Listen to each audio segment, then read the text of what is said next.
witinya Goliyati uri imbere yawe mu bibi no mu byiza guma mu ihema ryo gushima witinya we witinya Goliyati uri imbere yawe Mana we ari wowe guma mu ihema ryo gushima. Somya Abacamanza ibice 6 murongo wa 14. Undi araja kundebera Zekariya ibice 4 murongo wa 6. Undi musomyi sinzi ubishoboye baraje kumuha mikrofone andebere Zekariya ibice 4 murongo wa 6. Jewe nsomya Abacamanza murongo ibice 6 murongo wa 14 no wa 15.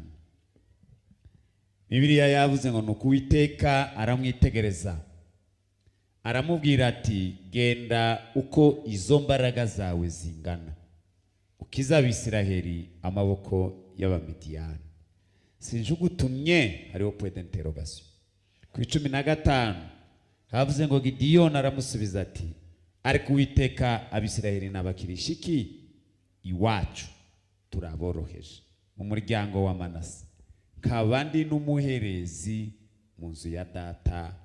Amen.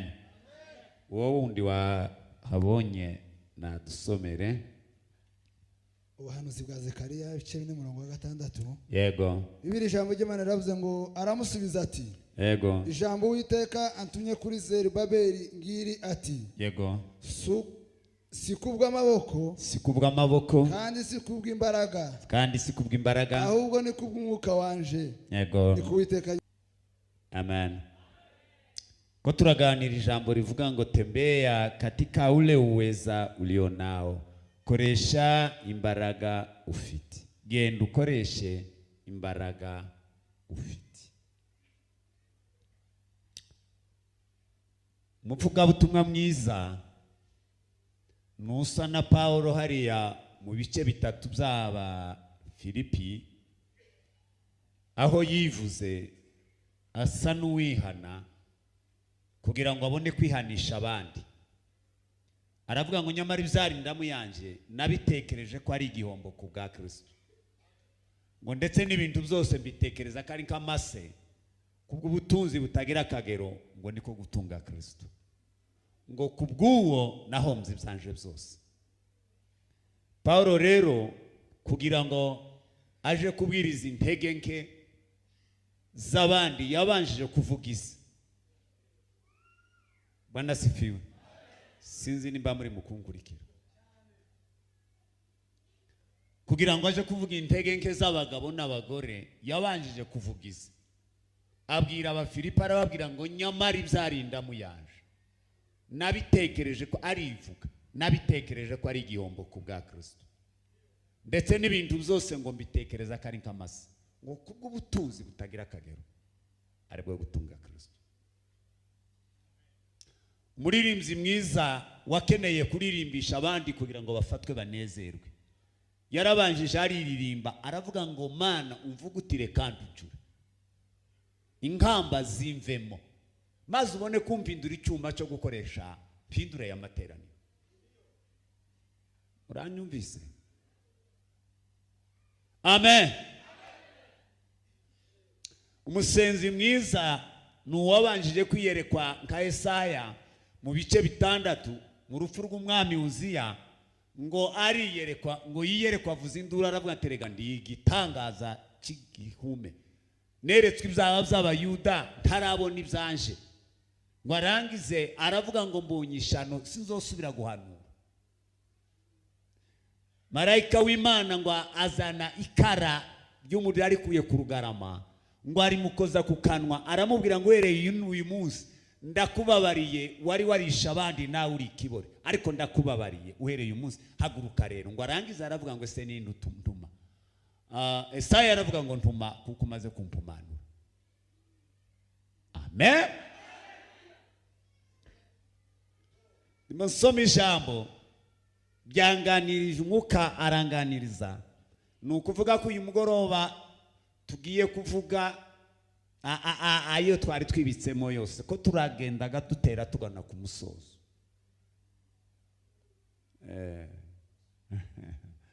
Twumva icyo Imana ishaka ko tuganira n'abakristo uyu mugoroba. Yesu musenzi mukuru, sebukuru w'inyenkanda arahari? Bazoje kukumpera mikrofone ma uyu mugoroba turakora. Yesu umusenzi mukuru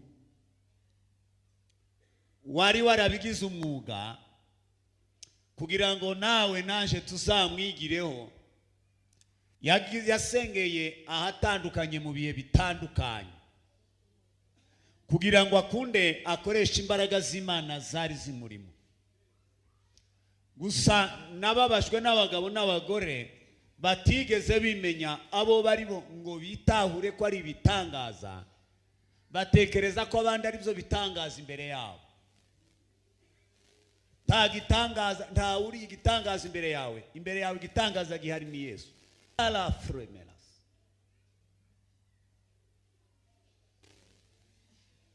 manishi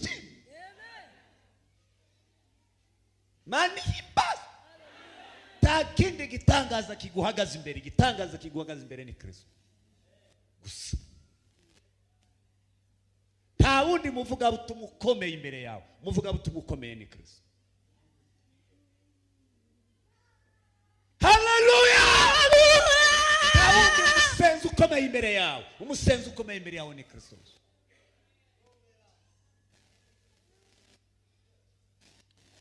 Abandi ni iterabwoba.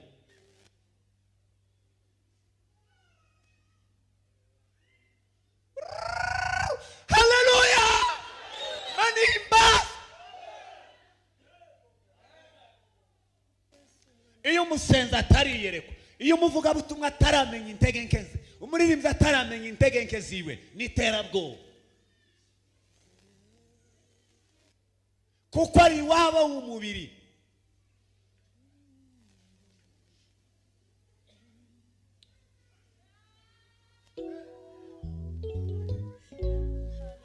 Chumuka mbwira cyose ntacyo mbasigira. Ta deni shaka ngo nzogarukane.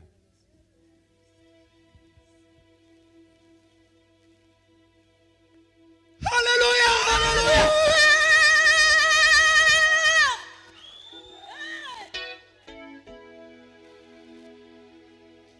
Mwombaje Yesu musenzi mukuru, igitaramo cye cyambere cyo gukingura huduma ye ngo yagitangiriye mu mazi. Hariya mu butumwa bwiza bwaruka. Ngo ajigiye kubatizwa asanga Yohana aramubwira ngo mbatiza. Inanibidi nibatizwe. Yohana aramubwira ngo biracitse jewe.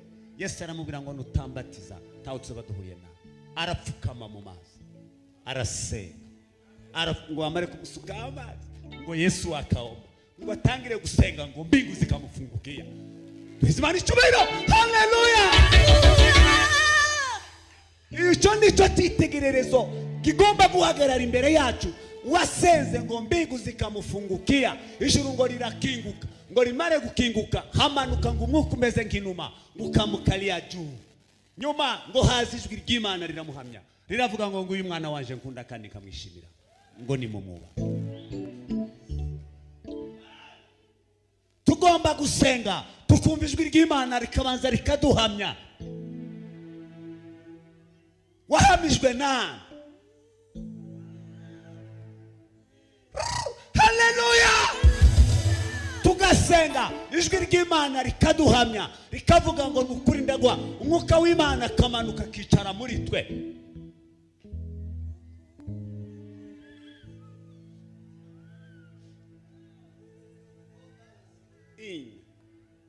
Inyanuka ngo afahoja mu kicaro cya kabiri, ngo roho wa Bwana akampeleka nyikani, ngo amujana mu butayu. Akora ihuduma y'imisi 40 seke, atarya atanywa. Dufite abavuga butumwa, dufite abasenzi, dufite abayobozi, atagira n'umunsi n'umwe yo kwiyiriza, ariko ni uhaye ukanga abantu. Zomberaga yazikuye he?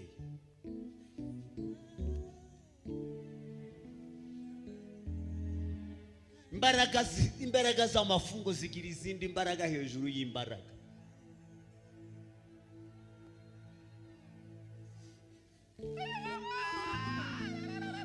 Ako ngunda kukavuga rimwe twakoze amafungo y'iminsi 3 na bene data tukibiyo tuba mu mazi twageza tuyirirwamo tukayagoroberezamo ngo abo umunsi wa gatatu mwene wacu mwarakinguka ngo amare gukinguka hasi inyuma aratubwira ngo mureke babwire inyoni za nyamakuru. Hari abagabo basikwereka bana bage bari mu kwereka bakongorera na ndumenye uko bavuze bamara bakiruka. Haba abagabo bazikwereka aratubwira ngo nimufate amakaye n'amakaramu babwire message inyoni tuzanye. Dufata amakaye n'amakaramu turandika gasuku duhambira kuyimara inyoni yajwigira ngo iguruke twari munsi y'isararo kuko twari twicaye mu mazi isararo ngo aratubwira ngo nimutaceka mbabwire uko isararo ihayivuga. Yari yakingutse aja mu rundi rwego.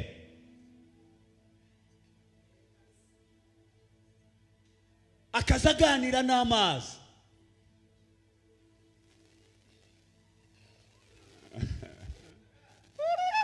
Hallelujah!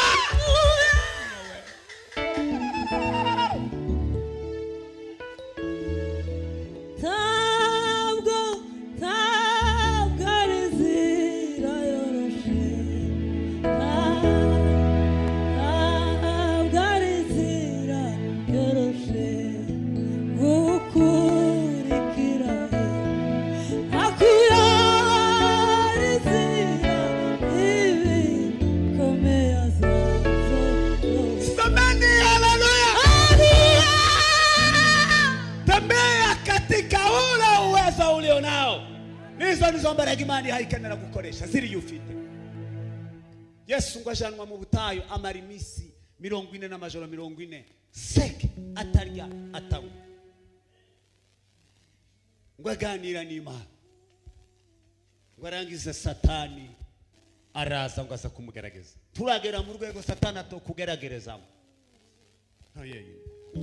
Cyo gitumure mu gusanga umuntu yatibuka podium akazinga iserege. Bwana sifiwe. Ndababwira icyo umwuka yambwiye ngo vuga.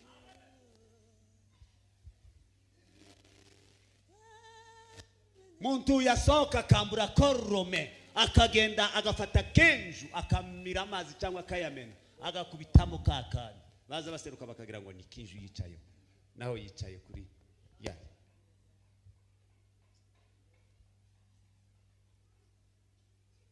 Amen. Baririmbyi bacu bakaturirimbira yururuka akaja gusomana n'abakobwa.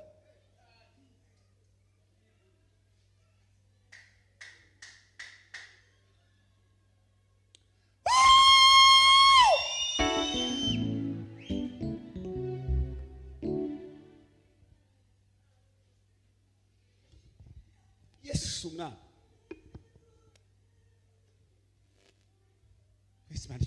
Hallelujah, hallelujah. Ninde wababeshe kwaha araho kukinira.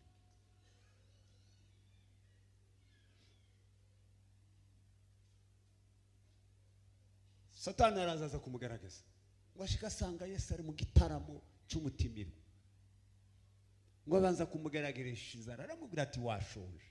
Kandi nkuzi ubushobozi ngo yamamwemeza imbaraga ze. Satani ari mu kutwemeza imbaraga yemo kugira ngo duhubuke akamatwe akababwira ngo ni wowe gitangaza. Utaririmbye se hari undi woririmba. Utasirimbye hari undi wosirimba. Utayoboye se hari undi woyobora. Kamusanga umuntu yarabyimbye we. Reba ibimubyimbishije we. Nibyi.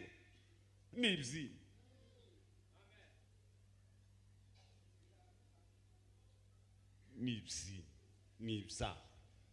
Baramubwira ngo biranditswe ngo nditwo tungwa n'imitsima ngo tutayishikatika kwagiriye amanene ya Mungu ngo dutungwa n'ijambo iri uzi ko dufite abantu batagira na za Bibiliya. Wamuririmbye ndi yavuze ngo soma Bibiliya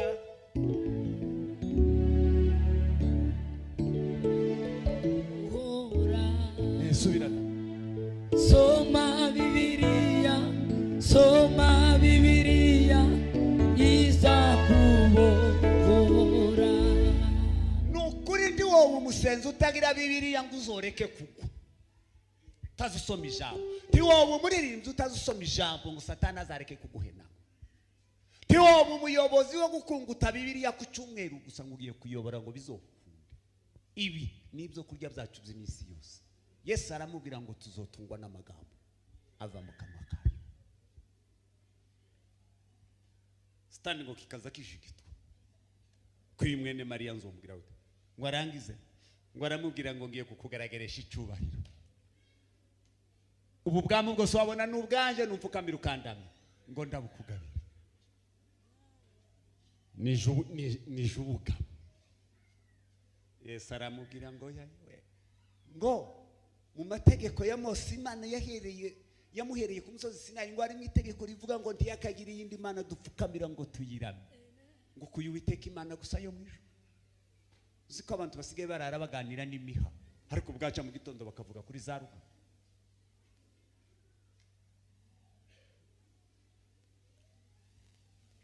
Ngo amugereresha irya gatatu ati naje none wankishishije ibyanditswe ngiye kukwicisha ibyanditswe.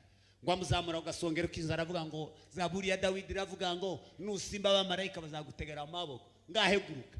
Iyo Yesu aramubwira ngo biranditswe ngo Satani we ngo ntukagerageza Uwiteka Imana yawe.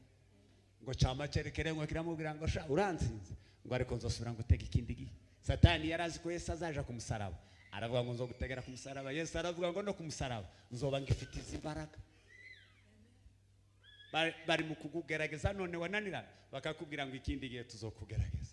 Ikindi gihe akaba bagukubita ukagwa kubera ko au kusimama katika ule uwezo ulionao. Aramanuka amaze gutsinda Satani ngo amanuka kuri uwo musozi ngo aja gutaramira mu isinagogi. Ngo yinjire mu isinagogi mu mateka y'abayuda ngo bagiraga igitabo bahereza umuntu ngo ngaye nabanza asome. Ngo arambura igice cya Yesaya cya 65 ngo arihanurira we. Ariko Yesu ndamukunda. Ngo hanura amagambo agera ngo kuri 5 aravuga ngo Roho wa Bwana yu juu wangu ngo amenipaka mafuta ngo umwuka w'Iteka ari kuri nje ngo yaransize. Wasizwe nani? Ukurasize. Ndaza kubabwira imbaraga zisize icyo zazikora.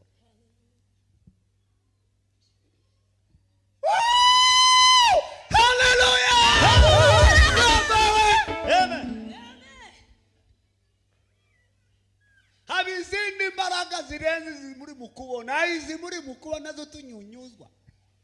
Habi imbaraga z'umutimirwa. Ndaza kuzibabwira. Nta mugore wozitanga nta mugabo wozitanga. Wande wambaye inyama n'amaraso akitanga imbaraga z'Imana. Hey, barakubesha barya barakubesha barya bakubwiye ngo ibyawe byanabujijwe nanaka barakubesha. Nimba byaraburiye bibujijwe nanaka nawe uri naka ariko nimba utari naka nukuri nta naka woburiza ibyawe. Hehe ntabatari data twataramiye.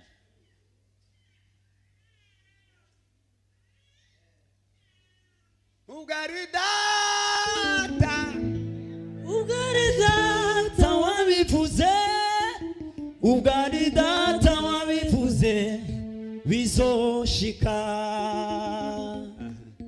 Ugaridata wabivuze ugaridata wabivuze bizoshika. Reka mbabaza data yamara kuvuga Satani akaburizamo bigakunda. Imana ntibitsinzwe none Imana yo kwemera ngo Satani ayitsinde. Ayi wewe ninde wababisha? Ninde wababisha? Imana yacu igatsindwa. Imana ya Isiraheli igatsindwa gutya bakikorera amaboko bakavuga ngo Satani aratsinze. None niko muri mu kuyikorera ngo mukuri barakankoreye. Tabakagukoreye ni wowe wakikoreye. Yes. Siningera nkaha hari kibazo ba. Oya. Kumva basa nabambwira ngo ngere nkaha. tegereza umunsi n'isaha ubwo ari data wabivuze bizoshika. bavuga ngo imvugo yiwe ni ihame, Ivugo yiwe ni ihame, tegereza umunsi n'isaha ubwo ari data wabivuze bizoshika. imvugo y'Imana ni ihame ritaza rinyeganye. Haleluya! Imana ni ihame ritaza rinyeganye. Nta mudayimoni wonyeganyeza ihame ry'Imana avuye kwanda. Tibikungusa akabahanura bumwe n'ubu buracyareretanga habuna makawa. Ubundi nibwo bwubuza bujagata ukazusanga ngubwana ko burarira ngubwana bwarwaye umutwe. Ubundi bwagiye bufungiye ikuzimu, ubundi ku nkombe ya Efurati. Gusa ngo umunsi yinyeganyeza mu ijuru, Imana iravuga ngo ndagukorera igitangaza. None gituma mwagaruye ubutsindwe mukabugira ubutsinde. Satani afite kopi ko yatsinzwe uhereye wa munsi mu butayu. Yesu ngo agere ku musaraba arasubira aramutsinda, amureserva kopi. N'ubu Satani yicaranye kopi y'ubutsinde. None mwaramuzanye mumugira igitangaza, muramuzamura, muramushekerera, muramusiga, muramwambika. Ubu ni igitangaza mu itorero.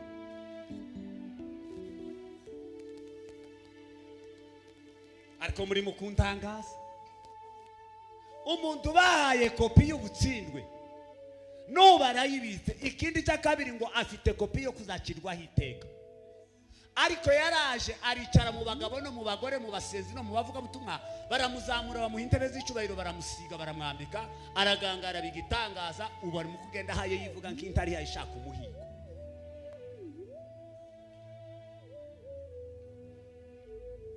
Ngo bubasha jewe sinzobumuha, buri gihe jewe iwaje aratsinzwe. Timugamuna mungarurire ngo mumbwire ngo ni igitangaza yaratsinzwe. Oh, hallelujah! Hallelujah! Hallelujah!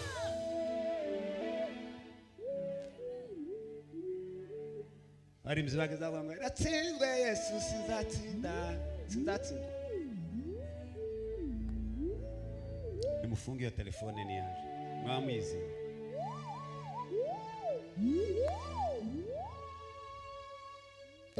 Bwana sifiwe.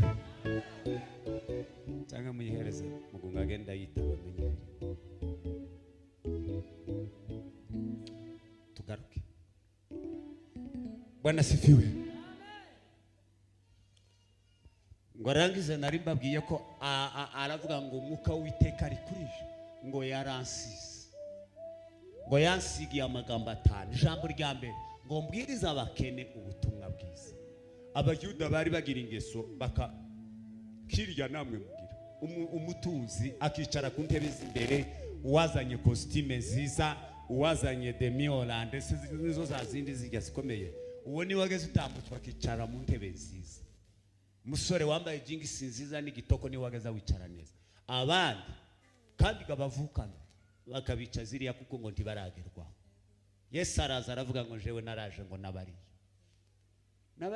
bariya baba ku muryango ngo mbasange mbabwire ubutumwa bwiza, kuko ndoroheje. Imbaraga zanje ntizigira ubaguzi wa rangi na manguo na pesa. Amen.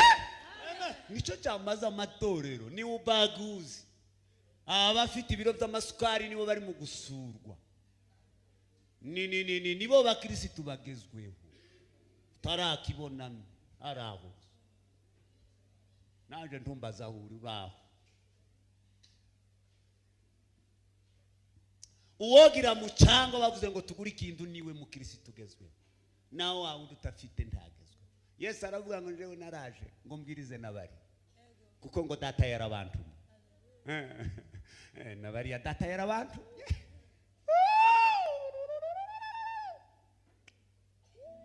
Rimbira kisho. Ngo nagize Imana akakumva. Iyo mikrofoni. Rimbira ko. Usipojenga juu ya Yesu, kazi tuzitapungukia. Musingi bora Yesu, jenga juu ya Yesu. Usipojenga juu ya Yesu, kazi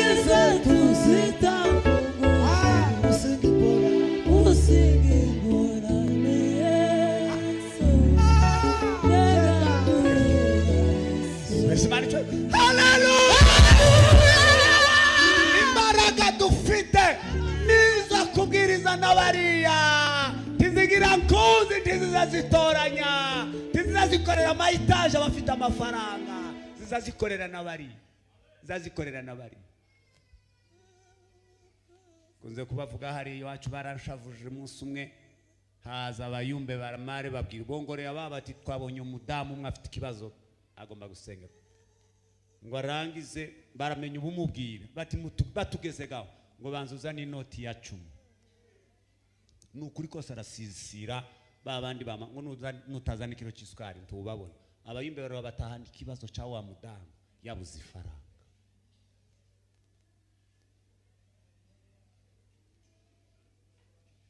Yesu ngo yaje kubwiriza abake.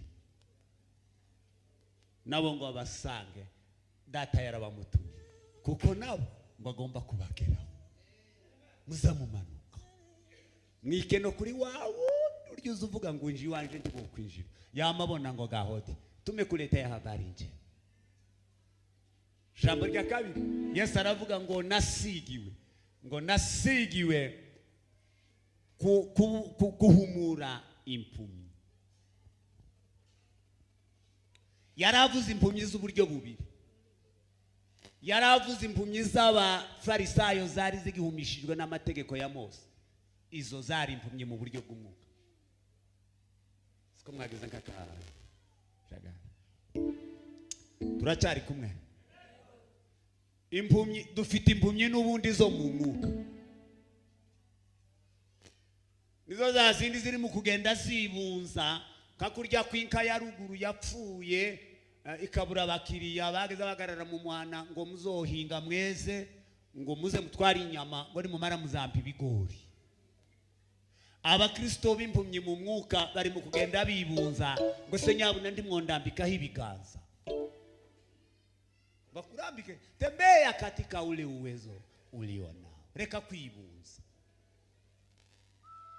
warashinze.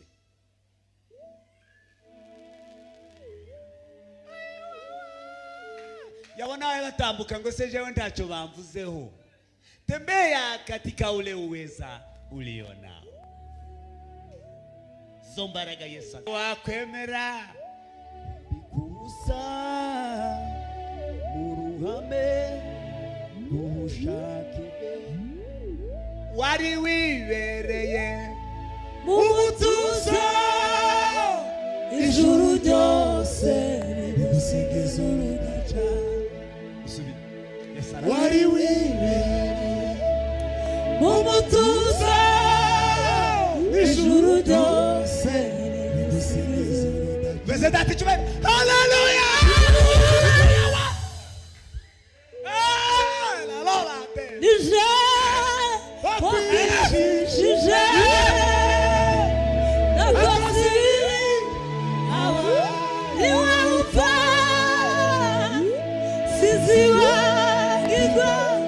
ukuntu wakoze n'isoni kumanywa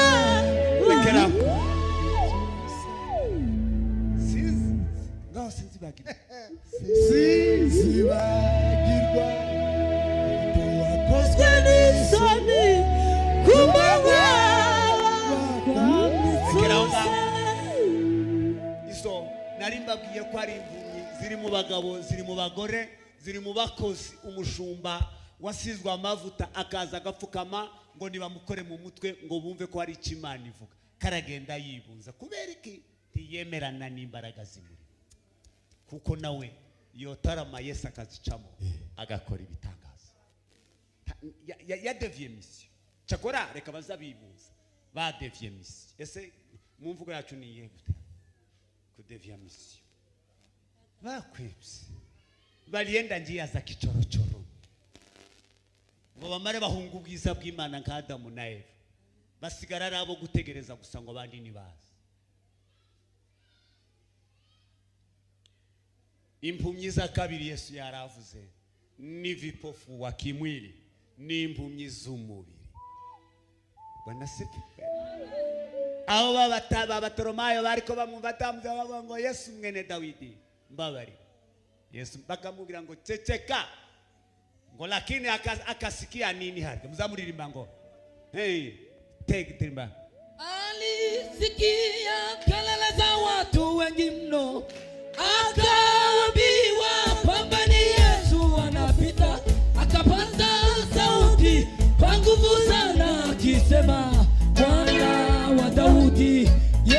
nirehemu Amina mwana wa Daudi we Yesu we nirehemu Kwenye mani chwae Sameni haleluya. Ngo Yesu akasikia sauti hiyo ya kelele ya Bartimayo.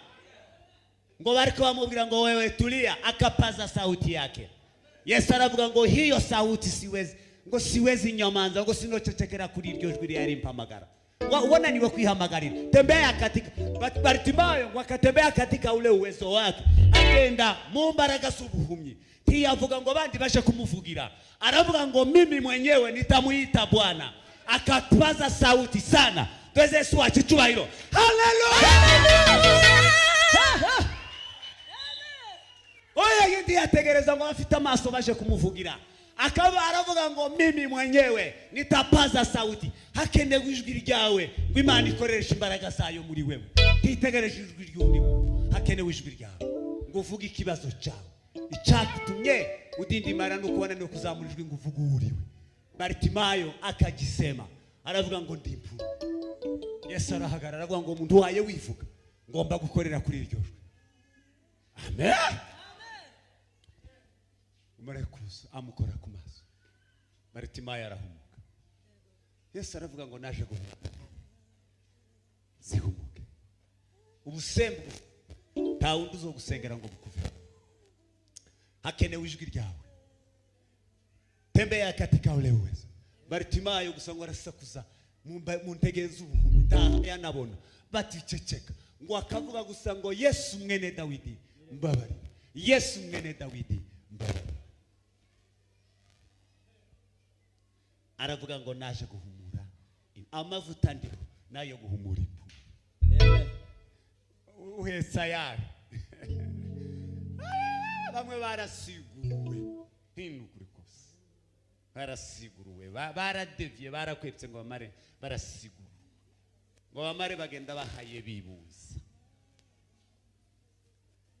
Amen.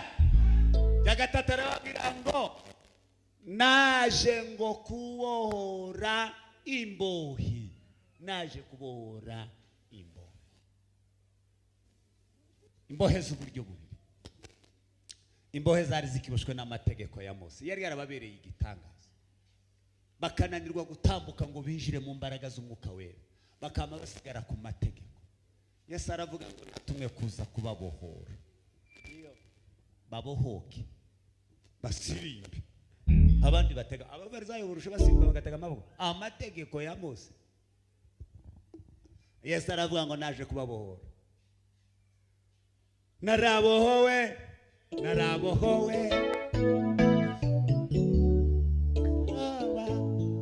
Ibyabyane bicumura byanje. Narababariwe mpiduka musha. Narabohowe. Nageze Gorigota ku musaraba. Ibyabyane bicumura byanje. Narababariwe mpiduka musha. Yesu bagicumiro. Hallelujah. Imbohe z'ibyaha. Yesu aravuga ngo naje kubohora bariya baboshwe n'imbohe z'ibyaha. Yesu yaje kwikorera ubusambanyi. Yesu yaje kwikorera uburozi. Yesu yaje kwikorera urugambo. Esaya aramurangiza ngo aravuga ngo ameze ngo nukuri indimba zacu nizo yishizeho. Imibabaro yacu ngo niyo yikoreye. Ngo nyamara twebwe twamutekerera ko kubiswe n'Imana. Ngo gahetamishwa n'imibabaro ye. Ariko ngo igihano kiduhesha amahoro. Ngo Yesu yarakijejese aje Gorigota. Aravuga ngo naje mu sinagogi. Aravuga ngo naraje duheze Imana icyubahiro. Haleluya. Naje kubohora. Bibiliya bikikuboshe Yesu yarabimaze. Ngo maruraga rukura vyigarura. Amen. Muda wa ulosi umekwisha. Haguruka da. Muda wa uchawi umekwisha. Kura ya ngari waje. Muda ulosi umekwisha. Muda usigaba umekwisha. Muda ulosi umekwisha.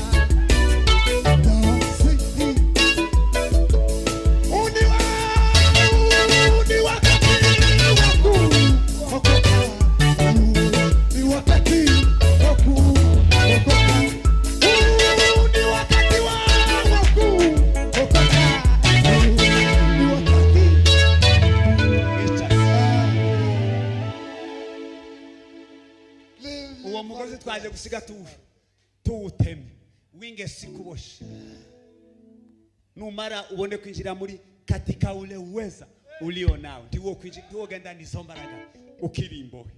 Yesu aravuga ngo nari kubohora.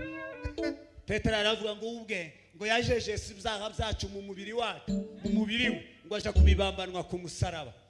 Aha ngaha yari afite ntumbaze nimbarahetse ifumba ry'abanyarugambo, ifumba ry'abizoga, ifumba aha ngaha ry'abande abayishari abizanga n'abicanyi. Imana ngo imwitegereze ya misanga Yesu yayindanye ngo yerekera iravuga ikunda umuntu ariko yanga icyaha ngo yerekereyo. Yesu avuga ijwi rirenga aravuga ngo mana yanje niki kikundekesheje mana yanje Eloi Eloi ramakasabakatana kuko ngo yari yahindanye afite indavanga za zindi zose zari zitubosha.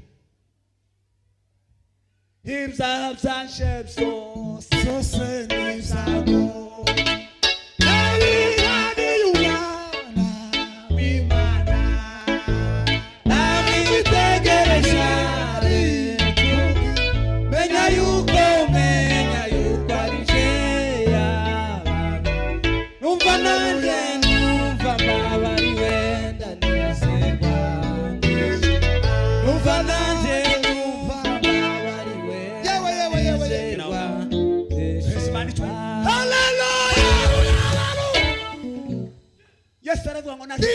uwo mugozi. Ibyo ngo ariko bivugira mu sinagogi y'abayuda haye yihamye imbaraga afite. Naje gukuraho iyo migozi. Wa wundi wakuziritse. Tiwabimenye warawugaruye ariko Yesu yari yarawutwaye. Nta numwe ntangeso nimwe Yesu yari yarasize. Zose ngo yaraje azikura mu bantu. Arazijanira kuzibambanwa ku musaraba. Ariko ngo umare wewe urasubira ugarukira kubo. Nico gituma utarimo kubasha kugenda n'imbaraga wari ufite. Amen. Amen. Aravuga ngo naje kubohora imbohi. Kijya kikikubosha uyu mugoroba ugisezerere uvuge ngo shitani we nipishe nipite. La la la la la la la la la uli wadanganya damu na Eva imeharibika dunia zima imeharibika na ujanja wa wewe shetani umeharibiwa Mwenyezi wa kuzimu. Sasa we sasa nipishe nipite.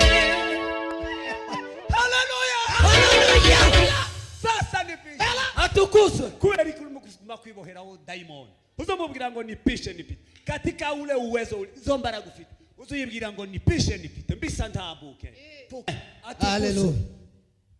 Aravuga ngo irya kane naje kubohora ibisenzegere wale waliosetwa. Waliosetwa ni abantu bakandamijwe bo hasi barya bubuzima bwo hasi babakene bo hasi banyarushari banyagupfu. Yesu aravuga ngo abo nabo ningakurya yasanze mu buryo bw'umwuka mu bice bya Luka 19 uriya mugabo Zakayo ariko amesetwa. Ariko ngo umunsi umwe aravuga atariko uyu Yesu baza bavuga wigitangaza mu Bisiraheli mu Bayuda jewe ntarabona nini. Ariko ngo yaratunze aravuga ngo uyu munsi ndurira igiti ngo murebe ngo amare gushikaruri ngo yurire gutya. Yesu ngo aje kuhagarara aramubona. Yesu aramwereka ariko Yesu yarazi kwerekwa ngo yamayere ku mwuka umutima wa Zakayo. Kandi Yesu yageza yerekwa agakoresha utaratibu nziza cyane. Tiyageza harabika yageza akoresha utaratibu. Ngo amara aramubwira ngo Zakayo wewe ndi wo kururuka ngo kuko uyu munsi mbaye ntekereza ko agakiza gatahi wawe. Zakayo atisa ko gakiza jewe Yesu wotayi wanje. Yesu aravuga ngo nawe narakuziye kuko uri mu rubyaro rwa Abrahamu nawe yarakuziye. Ngo amwakirana ibyishimo byinshi aramumanukana. Abafarisayo n'abasadukayo ngo babonye induru ngo yo ngo azataha no mu nzu z'abanyabyaha bakoresha bikoru. Ni ngo kubonaga wije mu nzu y'umusinzi yo ariko none we ndari mu guforoda. Wale waliosetwa Yesu aravuga ngo abana bo ngomba kurara mu mazu yabo. Tukamsanga ngo baramuvuze Elisa yaravuze ngo nimubareke baze ngo bamenye kuko muri Israeli ngo haba Imana. Abandi bamwe ngo kubo kugira muri kino gitaramo ngo botugatira uragatiye. Ariko imbaraga dufite n'ukuri kw'Imana ndibozigatira. Ngaye muri iki giterane bazose ngo baje kugatira abadayimoni apana mwebwe mutarakubona nasize mbavuze. Abadayimoni bazose. Yesu wampagurukije akampira ijambo nimara sememaguze. Nimara ntitire nkayure nanirwa kurivuga. Gituma wigatiye wamarukabi. Ngo iwe ngo atashe kwa Zakayowe ngo bitangaza birabaye. Yesu arababwira ngo abazima ndibakeneye umuvuzi. Abazima ndibakeneye muganga. Oya. Abakeneye muganga n'abarwayi. Impamvu mwana w'umuntu nukubaho rimwe gusa iyo burangiye byose biba bishize. Iyo burangiye byose biba bishize. Uhora usaba Imana kwiyereke. Uhora usaba Imana gukorera ibitangaza. Mbese kubukiriho sico gitangaza gikomeye. Mbese kubugihumeka sico gitangaza kibi. Hallelujah! Mwicare. Abazabere kwa ndabahaye mugume mwerekwe. Mugume mwerekwe niturangiza amateraniro mwama musoma afishe ntakusubira gutumira. Uko amazi ndiyihindurije. Takindi gisika. Nari nkiri kukidendeza. Wale waliosetwa uwo ngo ntiyaragira uwiwe. Imyaka 38 atagira uwo musuru. Atagira abandi ngo bagira babo hari nko muri centre de santé ni muri Yohana ibice bitanu. Bakaza barya bagira abarwaza marayika yamanuka mu kidendeza amazi yihinduriza bakamutora wawundi agasigara hari. Ngo buke Yesu aravuga ngo ndasura Betisida. Kubera uwo murwayi. Yesu yosura Akavumu kubera umuntu umwe gusa. Kugira ngo abashe kwikorera igitanda. Amen. Hallelujah! Bageze aramubaza ngo ese urashaka gukira? Ngo akatoa sababu nuba abantu banze kwemera baribo. Ngo wakatoa aravuga ngo je singira uwanje amazi yo yihindurije abagira aba. Yesu aramubwira ngo pana sababu kubali emera gusa urashaka gukira. Ngo aramubwira ngo Yesu yaramubwiye ngo uyu munsi wabonye wawe uracyakeneye undi wabonye wawe mwemerere gusa ati ndabishaka. Yamamubwira ngo haya jitwike godolo lako ikorera igitanda cyawe bayo muzima. Ngo yamagita ku munsi agenda ahagarara mwikisha umamwihema ryo gushima. Witinya Goriyati uri imbere yawe mu bibi no mu byiza umamwihema ryo gushima. Witinya we witinya Goriyati uri imbere yawe mana we ari wewe umamwihema ryo gushima. Yesu bali chwero. Hallelujah! Hallelujah! Ngo yikorera igitanda. Dans le prix d'un ça passe. Changement l'offre nigriza. Aliment de la poparide. Oh te fait. Mureke kuri. Tuganire nima. Tuereze mani chwero. Hallelujah! Hallelujah! Nyeganyeza igitanda cyawe wumve ko cyokunduka kijya kikugora. Uvuga ngo wagitanda uyu mugoroba ndagukundura. Sinsubira kukurara. Cyakindi cyakugora. Cyakibazo nicyo gitanda datuvuga. Kibwire ngo uyu munsi sindarana nawe. Ikidendezi cihindurije. Uwanje yahageze ni Kristo. Ubu karakubwira ngo kinyeganyeza ucikorera ugishingura. Aho wagendeye mu gisuzuguriro cy'imyaka myinshi. Wabitewe nikitembea katika ule uwezo. Mu mbaraga zawe ufite wumve ko kinyeganyeje mu mutima. Kibwire ngo ndakunyeganyeje sinsubira kukurara. Kandi ucisenyere. Yesu yaravuze umurwaya azinga ibirago. Mu mbaraga ze nkeya ngo azinga ibirago. Ni wowe uzizingira uve ku gitanda. Duheze Imana icyubahiro. Haleluya. Haleluya. Haleluya. Imana icyubahiro. Haleluya. Haleluya. Duheze Imana icyubahiro. Haleluya. Haleluya.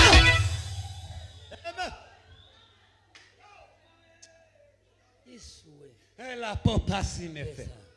Toke li me la drache. Ali madela fopris.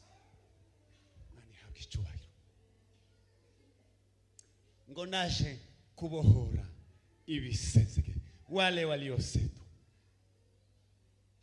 Aho wakandarigiwe simpazi. Nicagukandagiye sinkizi. Wewe urabizi. Ariko twaje kukubwira ngo izera imbaraga zikurimo ko zigusenyesha kiriya gitano. Gataha n'insinzi ukagenda uhayivuga amashimwe y'Imana. Ni wewe nyiri bayaza. Ni wewe watumye gitinda.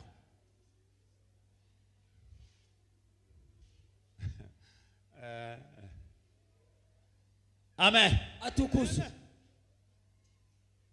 Jambo rya nyuma aravuga ngo naje gutangaza ngo umwaka umwamagiriyemo abantu imbabazi.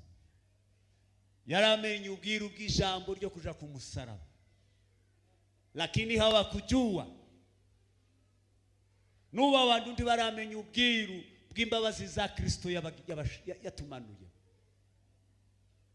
Barazirengagije. Mubabarirane nibwo tuzababarirwa. Tato mw'ijuru turemera imitima mishasha kandi babarira. Uba abantu ariko abantu yeme